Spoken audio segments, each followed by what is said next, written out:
Recognizes the honourable member for Harbour Grace Portagrave. Thank you, Madam Speaker. And of course, it's always an honour and a privilege to get up and stand in our spots here, of course, to represent our great district. I proudly represent the district of Harbour Grace Portagrave. And of course, now I want to address the speech from the throne. And in particular, what interest I have from the speech from the throne is the way forward. And this right here, Madam Speaker, is indeed I remind the honourable member she's prohibited from using props in the House. Oh, thank you. Pardon me, Madam Speaker. But this is a plan, Madam Speaker, and I will talk about what's in the plan. And of course, finally, and I'm happy to say, and I'm proud of our Premier, and I'm proud of our ministers, I'm proud of our team, that there is a plan for Coley's Point Primary School. There is finally a plan for this long overdue replacement. I will give a summary, of course, about Coley's Point Primary, as it is a top priority in the district of Harbour Grace Portagrave, the former district of Portagrave, and it has been for quite some time. I remember the Honourable Roland Butler, back in his time as an MHA, advocated hard for that, of course, and we know that there's been a promise in previous administrations, but nothing has materialized. But I'm happy to say there's quite the contrast over here, and I know I'm very confident that I'll continue to be vocal about it, and I have great support from my team on this side of the House for Coley's Point Primary School. We do know that the building itself is a 65-plus-year-old building and servicing student population of over 350. This services communities such as Portagrave, Barroneed, Coley's Point, Country Road, Shearstown, Butlerville, Clark's Beach, and again, there are children there currently who can say that their great-grandparents were educated in that same building. As we know, space is an issue. We live in an area with an expanding population in Conception Bay North, and for quite some time. But it's certainly good. And I also want to, of course, pay recognition to the passionate, dedicated citizens in the district and in the town of Bay Roberts and surrounding area. For example, Miss Joy Brown, a former principal of Coley's Point Primary, who has been recognized worldwide for her dedication to her young students and staff and that school community. So, Miss Joy Brown, thank you for your dedication. Miss Bell Butt, another former educator, and former educators and current educators for Coley's Point Primary have been very vocal. They've been very active and dedicated to their school community. And also, I want to take this time to recognize the initiative and the advocacy given by the town of Bay Roberts. And I will name them. This is their #1 priority as a municipal government, is the replacement, for Coley's Point Primary School. They've made that clear to the previous government. We all know we've had meetings here. I'm happy to say we've been here. We've been in meetings with the ministers, with the Premier. I've met with the Premier multiple times. Actually, the Premier made a visit, and I'll get to that a little later, just last year when a very important announcement was taking place and was signed in Bay Roberts. A lot of my honourable colleagues also came to that very important announcement, which was beneficial to the entire province. But Mayor Phil Wood, of course, Councillor Charlene Daw Roach, Councillor George Simmons, Councillor Deputy Mayor Walter Yetman, Councillor Wade Oates, Councillor Dean Franey, Councillor Bill Seymour. Forgive me if I'm missing any, but these elected officials for the municipal government of Bay Roberts, of course, have been very active about this, and it is certainly a team effort. So we are looking forward to that. For this fiscal year, $750,000 has been announced to start the process.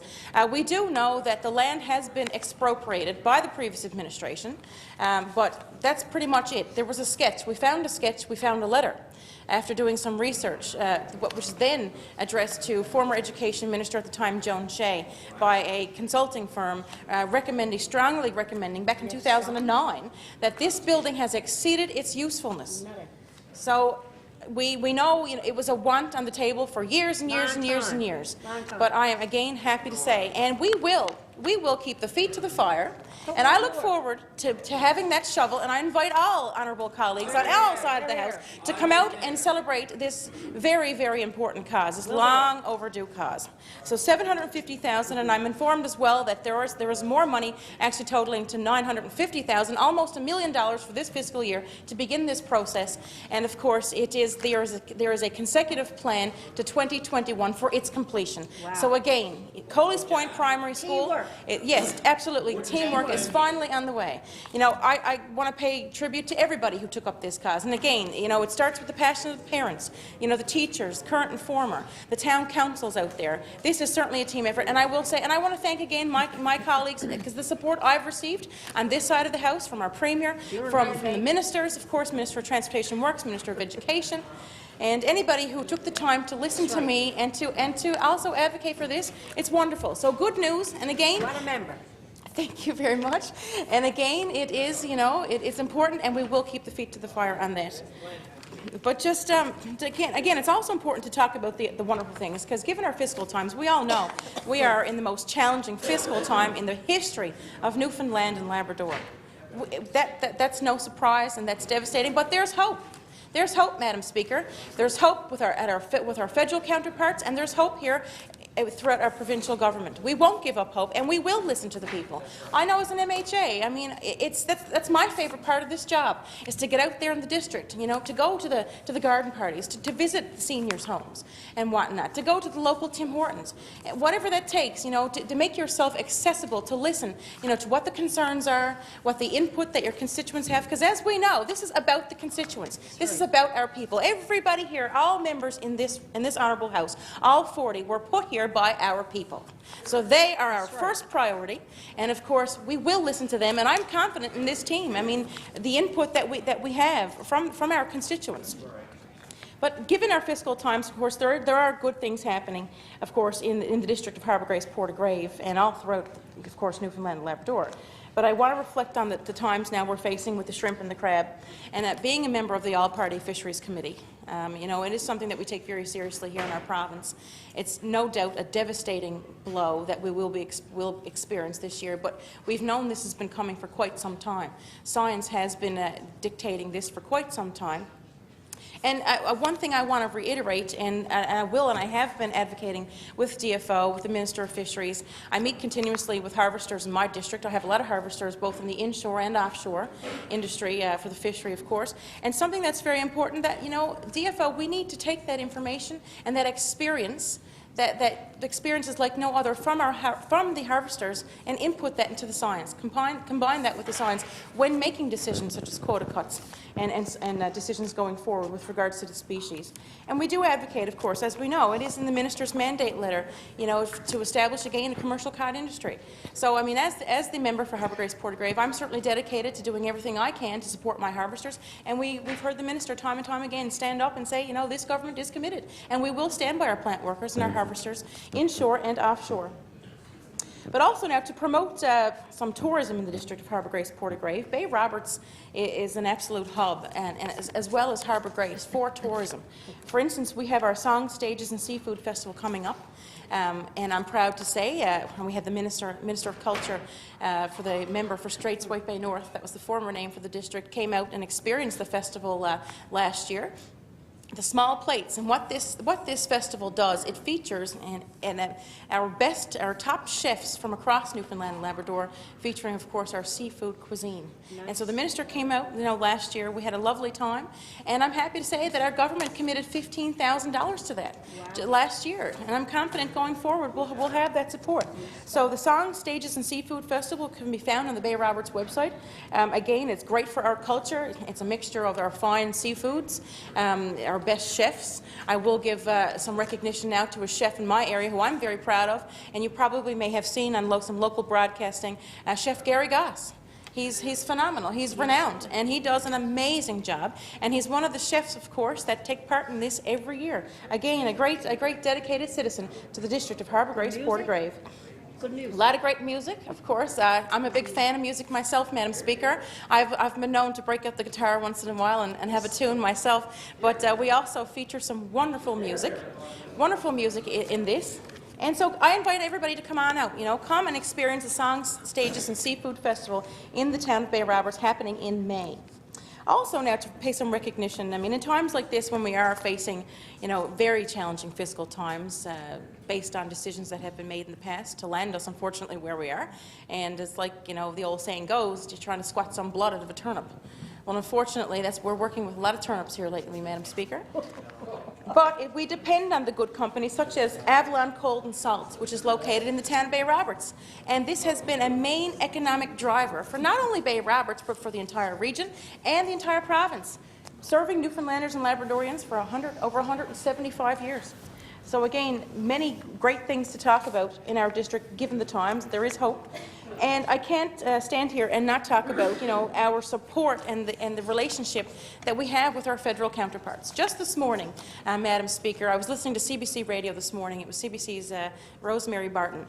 And our very own MP, Scott Sims, was on there talking about the flow of communication and how important it is to have communication between the federal government and all MHAs. Ministers, of course, are Premier, but all MHAs. He made a point in saying that. And, and I know he's a huge advocate for a good working relationship between our two levels of government. And that brings me to a time now, and of course the Premier did come to the district in the town of Bay Roberts, and he was accompanied by our very own Minister Judy Foote, of course. And I have a lot of respect, and I'm very proud of Minister Foote. I like to refer to her as the Wayne Gretzky of politics in the House of Commons. And of course, there were a lot of my honourable colleagues also came out to the announcement, and it was actually a multi-million-dollar announcement which was signed in the town of Bay Roberts. It was for the entire province. I also want to thank the Minister for Municipal Affairs over there. He's also very passionate about capital works and about fire and emergency services, but I will get to that in a moment. But it was amazing. The interaction, the visits that we've had from the elected officials in the district of Harbour Grace, Portagrave, it's been very active. There's been a lot of attention. Like I say, the Premier and Minister Foote signed that very, very important multi-million-dollar agreement in the town of Bay Roberts. And there were many municipal politicians were on hand from all over the entire region, and not just the region, but from across the province. They made the trip to come to this very, very important signing of this deal, of course, and to witness firsthand that outstanding working relationship between our federal government and our provincial government. And I'm very proud to say that after that meeting, of course, the Mayor of Bay Roberts and the town councillors were there, and again, the topic of Coley's Point Primary has always been a top priority here in our district. So a meeting was then planned immediately following this super announcement, and it took place down in the town of Harbour, in the town of Bay Roberts. The Premier and myself, we sat down with the town council. We discussed this priority. And clearly, it did not fall on deaf ears because, I mean, I'm over the moon about this announcement. It's long overdue. In this day and age, it should have been done years ago, perhaps a decade ago, arguably. But it's happening now. That's the main thing. And I mean, we're committed to solutions. Yes, we hear, the situation that we're facing, and it's sad. And people of the province are feeling it, Madam Speaker, because I hear it on a regular basis in my constituency office and everywhere we go. We hear how it's affecting constituents. But I will say, there's hope. There is hope. There is a lot of hope. And it certainly helps when you have a strong team to work with. And now I have to talk about the Minister of Municipal Affairs. And I know he's very passionate about fire and emergency services. And myself being a first-time MHA, I often, of course, reach out to my colleagues, especially my veteran colleagues, who are there to give advice. And I have to say, every concern I've taken to him, whether it be a municipal issue, which we've certainly had them in the district of Harbour Grace, Portagrave, and I've turned to him, and with fire and emergency services in particular. There was a recent fire truck announcement, as we know, prior to the election, but I'm happy to say the minister honoured that deal, and that is delivered for the town of Bay Roberts. And I mean, it's our largest town in the district. Absolutely, and it makes a world of difference when you know that you've got a team who you can reach out to, but when you ask for help, that they're there. And they're going to go above and beyond. They're going to go above and beyond to try and help you. I mean, obviously, we don't have magic wands over here. We're not Harry Potter. We sometimes wish we were. So we sometimes wish we could have that invisible cloak, such as Harry Potter. But we try our best, and that's what we do. We owe that to our constituents, and that's what we do. We listen. And we go the extra length. We're honest. We exhaust all avenues that we can. But again, I'm happy to say that the team here is strong. There's a lot of hope. We won't give up. We won't give up for the people of Harbour Grace, Portagrave District. We won't give up for the people of Newfoundland, Labrador. And we will be honest with the people. And that's the thing. I mean, we can't I guess, mislead the public about what the numbers really are. It's an insult because even the truth can be ugly, but sometimes we've got to can deliver that ugly truth. But as long as we're committed to doing everything we can and we are honest, that's all we can do, Madam Speaker. But again, I want to talk about the importance, and again, of Colleys Point Primary. I am thrilled that this will soon happen. Again, the money has been announced, close to $1 million this fiscal year alone. And again, you know, it takes a team effort. It's the team in here, it's the team on the ground in the town of Bay Roberts, and the parents in those surrounding communities.